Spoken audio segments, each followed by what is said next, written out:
Hi everyone, I hope you're doing well. Welcome back to my YouTube channel.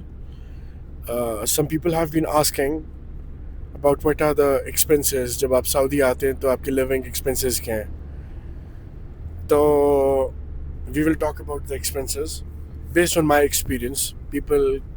Many people have different lives और living style. तो उसमें आप सबका relatable हो सकता है लेकिन same नहीं हो सकता. So Riyadh is basically, I'm living in Riyadh, so I will give you my idea of Riyadh. Riyadh is one of the most expensive cities in the world. Based on my information, there was a point in last 1 or 2 years जब Riyadh दुनिया के top 5 most expensive cities में count होने लग गया था, क्योंकि Riyadh में रेंटल कॉस्ट बहुत हाई है. फिर आपके यहाँ पे स्कूल्स बहुत एक्सपेंसिव है. तो अगर हम रफली बात करें और आपने एक अच्छी जगह पे रियाद के अंदर रहना है, which is not bad, which is not very good, और आपने एक नॉर्मल सी जगह में रहना है और आपको 1 बेडरूम या 2 बेडरूम अपार्टमेंट चाहिए, तो एक 2 बेडरूम अपार्टमेंट एक अच्छी जगह पे एक अच्छी लोकेलिटी में आपको it is going to cost you around 35 to 45,000 riyals. That is for 1 year. और ये लोकेलिटी जो मैं बात कर रहा हूँ, ये रियाद में, मैं आपके साथ नॉर्थ की बात नहीं कर रहा या उलाया वगैरह की बात नहीं कर रहा, मैं आपसे नॉर्मल एरियाज़ की बात कर रहा हूँ. फॉर एग्ज़ाम्पल रौदा, रबवा, कुर्तबा, इस तरह की जगहों की बात कर रहा हूँ. अगर आप नॉर्थ ऑफ रियाद में जाके रहेंगे, जिस तरह अलमलका हो गया या अल यास्मीन हो गया या नरजस हो गया, तो these areas are very expensive. यहाँ पे आपको ये 2 bedroom apartments are going to cost around let's say 70,000, 80,000 riyals for 1 year. It can be higher as well, but this is the bare minimum we are talking about right now. अगर आप बच्चों की schooling की बात करेंगे, if you have one kid and is going to an international school, तो उसकी on average, मतलब क्लास 5 से नीचे तक की अगर आप बात करेंगे, तो जो फीस है it is going to be between 25 to 30,000 riyals for 1 year. लेकिन अगर आपका बच्चा 5th क्लास से ऊपर है, तो उसकी fees is going to be around 70,000 riyals for 1 year, and that is for the international school. For example यहाँ पर ब्रिटिश इंटरनेशनल स्कूल है या अमेरिकन इंटरनेशनल स्कूल है.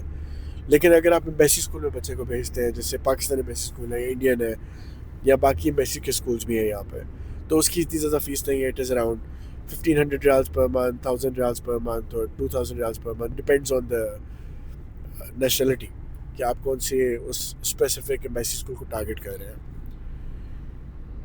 फिर आपका रेंटल कॉस्ट कवर हो गया है, आपकी स्कूलिंग कॉस्ट कवर हो गई है. आई पर्सनली फील कि सऊदी के अंदर the groceries are not that expensive. अगर if you are a family of 3 और if you are a family of 4, जिसमें you are 2 adults and 2 kids, तो 2,000 रियाल की grocery is more than enough for a month. It's more than enough for a whole month, जिसमें you can buy meat, you can buy everything you need. Fuel का इतना expense नहीं है यहाँ पे. अगर आपके पास एक गाड़ी है और आप उस पर ऑफिस आ जा रहे हैं, तो आपका मंथली मैक्सिमम जो फ्यूल लग जाएगा वो 300 रियाल का लग जाएगा, 350 रियाल का लग जाएगा, नॉट मोर देन दिस. क्योंकि फ्यूल इतना महंगा नहीं है, और अच्छी से अच्छी गाड़ी की भी जो फ्यूल टैंक है रफली वो 100 रियाल्स, 110 रियाल्स में फुल हो जाता है, और उसकी माइलेज अराउंड 700-600 होती है. तो it's very good. The fuel cost is very efficient यहाँ पे. तो मेरे हिसाब से if you are a family of 3 or a family of 4, you need an income around 20,000 riyals to have a very decent life in Riyadh, or we can say a comfortable life in Riyadh. अगर आप 20,000 तक कमा रहे हैं, तो you can have a very decent life in Riyadh. जो Saudi के अंदर सबसे ज़्यादा एक कॉस्ट लोगों को बुरी लगती है, वो डिपेंडेंट फीस कॉस्ट है. और अगर आप अपनी बेगम को या बच्चों को या पेरेंट्स को यहाँ पे लेके आते हैं, तो यू हैव टू पे अराउंड 400 रियाल्स पर पर्सन. तो अगर एक बंदा यहाँ पे जॉब कर रहा है और उसकी मिसेस यहाँ पे आती है और उसके 2 बच्चे यहाँ पे आते हैं लेट से, तो ही हैज़ टू पे 1,200 रियाल्स पर मंथ, जो कि साल का तकरीबन 15,000 रियाल्स बन जाता है मोर और लेस. तो you can do the maths. कुछ लोगों की जॉब्स अच्छी होती है, उनकी कंपनीज बेयर कर लेती है, कुछ लोगों को खुद पे करना पड़ता है. But generally saying if you are making around 20,000 riyals or anything above that, so it is very nice. You can have a very decent and comfortable lifestyle in Riyadh. If there is any other question, please feel free to let me know. Thank you very much for watching the video. Assalam.